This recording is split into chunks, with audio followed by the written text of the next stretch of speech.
Church Growth Unleashed, diving into all things leadership and church growth. Provide the help, encouragement, insights that you need along the journey of growing yourself as a leader and your ministry.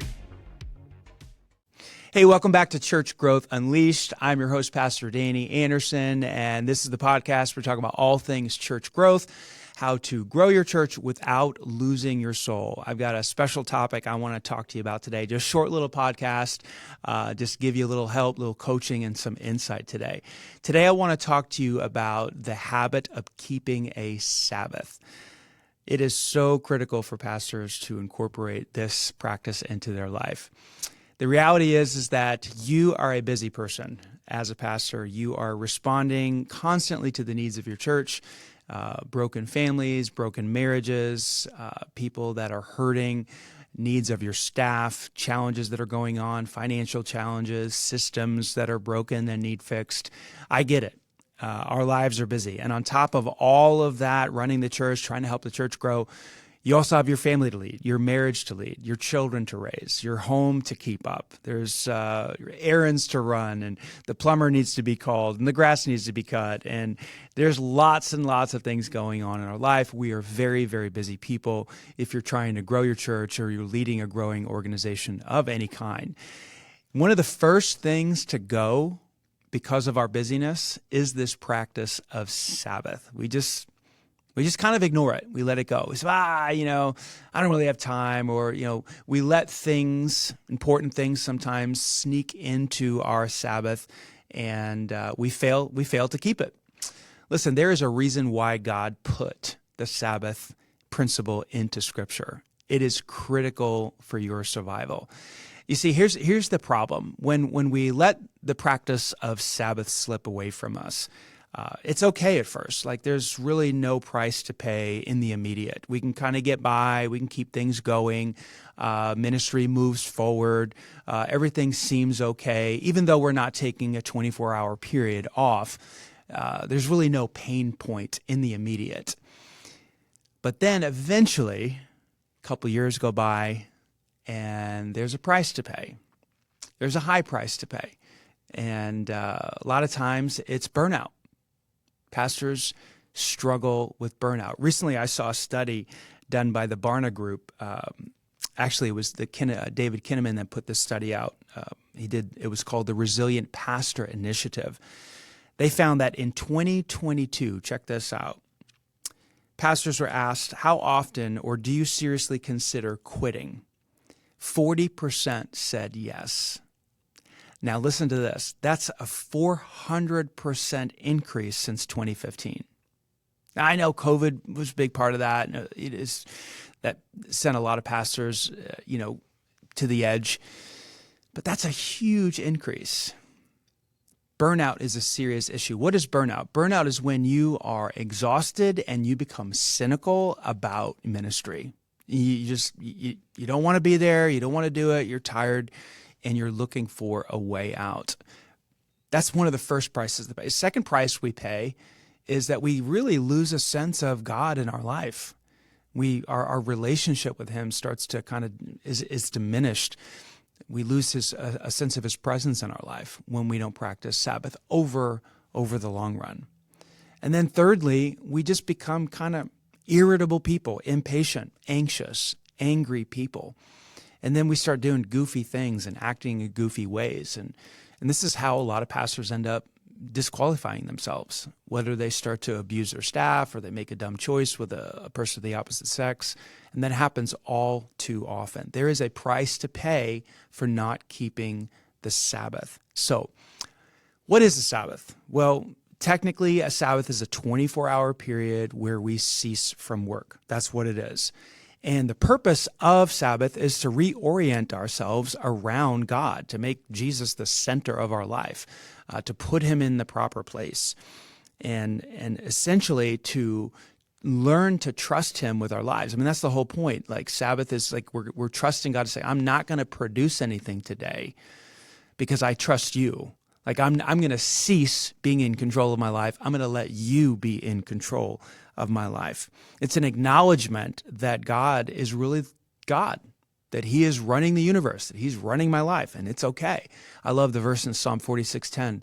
I have it tattooed on my arm in Hebrew just to remind myself every day, be still and know that I am God.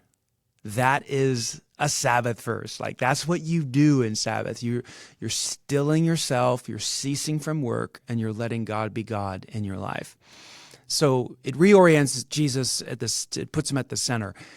It also is a time to enjoy the blessings of God and to enjoy God himself. Like, Sabbath is a celebration of who God is. What does that mean? That means that you spend extra time with him during Sabbath. You linger in his word more. You meditate on scripture. You enjoy him more in silence and solitude and prayer.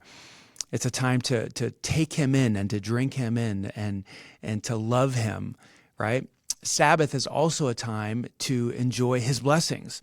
So on Sabbath days, I consume my favorite foods. I spend time with my favorite people. I go to my favorite coffee shops. I play basketball because that's one of my favorite things to do. I do the things that I love to do on the Sabbath because I'm really celebrating life. I'm celebrating God.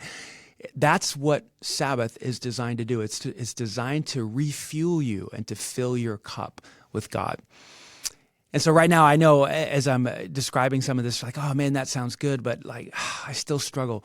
How can I make that part of my life? I want to give you 3 simple ways to do that because you need to. You need to do this. You need a Sabbath, and so do I, if we're going to make it in the long term in our ministry. So three quick ideas to incorporate Sabbath into your life. Number 1, you got to commit to it. It's got to be a non-negotiable. Like, this has to be top priority in your life. And I know that's a struggle because it doesn't seem urgent. It's not urgent. You can get away with breaking the Sabbath for a long time, but then again, there is a price to pay. So you have to acknowledge its importance and commit to it. Commit to it with everything you got. Like, make it a non-negotiable in your life. Like, I'm so committed to taking my Sabbath that we close the office on my Sabbath day. Like, it's not just my Sabbath, it's everybody's Sabbath. And it can't be Sunday, obviously, because we work on Sunday. It's the biggest day of the week. And we're preaching and we're leading and your team is working and they're doing their job. So Sunday is clearly not a Sabbath day for you or your staff. And so we pick Fridays and we shut the office down and no one comes in and everybody knows that the office is closed on Friday. What is that? That's commitment. Like, my staff knows I'm all in on this deal. So number 1, you've got to commit to it. Number 2, pick a day. Choose a day and stick to that day. It doesn't have to be Friday. You could make it Saturday for your staff. That's a little bit more challenging because Saturday tends to be a day where people tie up loose ends and run errands and so on and so forth, which is why we didn't choose it. But it could be Thursday. It could be Monday. Some churches do Monday. But choose a day and then stick to that day. What ends up happening is that creates a rhythm in your life, but also in the life of your staff, where they can anticipate every single week that they're going to have that day off to rest, recover, to celebrate God, to recenter their life on Jesus. And what this does is it allows you to kind of organize the rest of your week around the Sabbath. See, Sabbath is really supposed to be the highlight of your week. Everything is supposed to build up to your Sabbath. So since I know Sabbath is Friday for me, my whole week is scheduled around getting everything done from Monday to Thursday. And then on Saturday, I do work on Saturday, but on Friday, there is no work. And so all of my week is organized around that Sabbath, and it creates that rhythm in your life. So number 1, commit to it. Number 2, choose a day and stick to that day. And then number 3, and this is so critical, plan ahead when it comes to your Sabbath. What do I mean? Think it through. Don't just leave it as an open day like, oh, what am I going to do? Maybe I'll sleep in, or maybe I'll do this or that. No, actually plan it out like you do every other day. So what does that look like? Well, it looks like you plan who you're going to be with. Sabbath is a time not only just to be by yourself, but also to be with some of your favorite people, to celebrate with your friends. And so who are you going to be with? Plan ahead with that. Secondly, plan what you're going to read. I love to read on my Sabbath. So there's always books that we're reading as leaders, as pastors, and I'm not suggesting you read anything that's going to help you improve the ministry or write a sermon or work on developing a leader or a staff member. No, read stuff that feeds your soul. So I love to read Dallas Willard stuff, anything by John Ortberg or John Eldredge. I love to read stuff that feeds my soul and develops my relationship with God. So I'll have books that I only read on the Sabbath, things that will develop my soul and develop my relationship with God. Also, you could read stuff that you're interested in, hobbies, whatever your hobbies are. Maybe you're into cars or maybe you're into golf or whatever. I don't know. But you would read stuff around your favorite topics. And then plan where you're going to go. Go to your favorite places and plan ahead. If you love to hike, then plan that. Where are you going to hike? If you love to coffee shops, and plan to go to your favorite coffee shop. Keep one coffee shop as your Sabbath coffee shop. That way, that's a special place for you to go. And so plan ahead on the places that you're going to go. It makes your Sabbath special, and it gives you something to anticipate. And then also plan what you're going to eat. Like food is delicious. Food is fun. So plan ahead, and maybe you keep some foods just for your Sabbath day. Maybe, I don't know if you like steak. You say, man, I'm only going to eat steak on my Sabbath. Why? To make Sabbath a special day and to celebrate that. So plan ahead who you're going to be with, where you're going to go, what you're going to eat, maybe music you're going to listen to. And what this does is it builds anticipation through the week for your Sabbath day. Here's one of the best things I love about Sabbath. It's like, we have a lot of tough weeks as pastors. It's just the way it goes. A lot of difficult things. But no matter what's going on in my week, no matter how hard it is, I always know that Friday's coming. And I always know that that's going to be a day to celebrate. And guess what that does? That just gives me something to look forward to. It lightens things up. It helps me to not get overwhelmed. Here's the bottom line. Pastor, you need a Sabbath. I'm giving you the permission to take one. And if you struggle with this because you think, oh man, I'm so overwhelmed, there's so much to do. Part of taking a Sabbath is getting over yourself. Like if you struggle to take one day off, you are overvaluing yourself. And really that is an issue with your ego. I can say that to you. I can, because I've lived this. You're overvaluing your importance to the organization if you think, I cannot take a day off.